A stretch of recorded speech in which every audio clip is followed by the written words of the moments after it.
সর্বোচ্চ দালাল মুক্ত করতে হইব। দালাল মুক্ত ছাড়া মানে কোনো প্রবাসীরাই শান্তি পাইত না। বললে না একটা বেতন দিব 2000, 3000, 2500 স্যালারি, গিয়ে 600 স্যালারিও পায় না।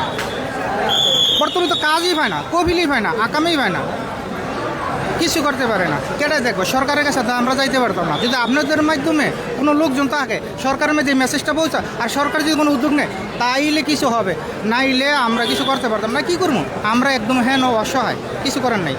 কারণ আমরাও ইদানিং দেখতেছি যারা ওই যে অনেকেই সফর জেল শেষ করে তারা আসতেছে, তাদেরকে যখন আমরা জিজ্ঞেস করি তারা বলতেছে যে আমরা গেছিলাম একটা কাজে, ঠিক আছে, সেখানে আমরা কাজ পাইনি, তারপর অন্যান্য কাজে গিয়ে জড়িত হতে হয়। আসলে অন্যান্য কাজে গিয়ে কি তারা কি বাধ্যতামূলক জড়িত হতে হয় না, তারা মানে শুধু নিজের খাবার পেট বাঁচানোর জন্য উনি যায়, ওনার আর এত পয়সা নাই। না খাইতে না খাইতে একজন লোকের চেহারা দেখলে আপনি বলবেন একদম শুকাই গেছে গা।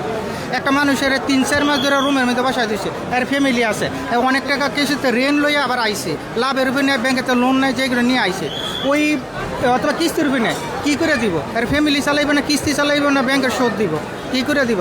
বাধ্যতামূলক রিস্ক নইয়ে ওই ওইখানে বাইরে যায়। বাইরে গেলে কী হইব? যেমন দান্দা নাই, তার মতন হাজার হাজার লোক। একটা রোডের মধ্যে একটা লোক পানি বেচলে ঠিক আছে, 210টা পানি বেচতে পারবো, এই জায়গার মধ্যে 10 জন লোক পানি বেচে, কী করবো? আগে পেট বেচাইতেই হতো। আগে কি সরকারের যে কাজের যে সর্বপ্রথম যে নিশ্চয়তা, এটা তো আগে ঠিক করা প্রয়োজন। দিতে হইব এইটা বাস, যে আমি যেই পাশে যাইতেছি, আমার একটা কন্ট্যাক্ট ফর্মের মধ্যে আমি যে সাইন করে যাইতেছি, আমার এই কাজটা যে আমার দিল কি না, এটা সরকারের একটু না তদারকি।